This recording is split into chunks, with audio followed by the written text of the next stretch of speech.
How to connect Epson printer to Wi-Fi. Tap Wi-Fi button on the home screen.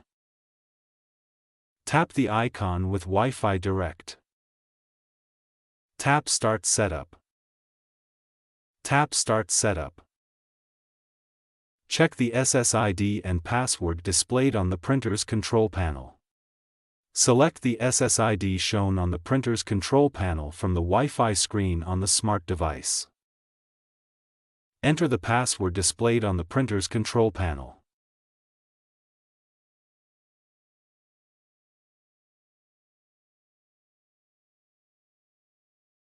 After the connection is established, scroll the screen on the printer's control panel and tap OK.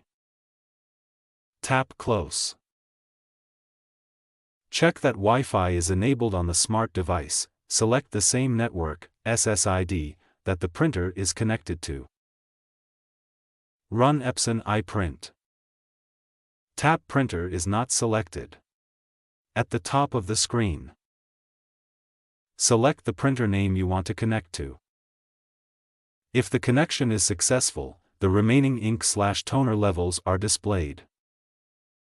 Enjoy a variety of printing experiences using the printer.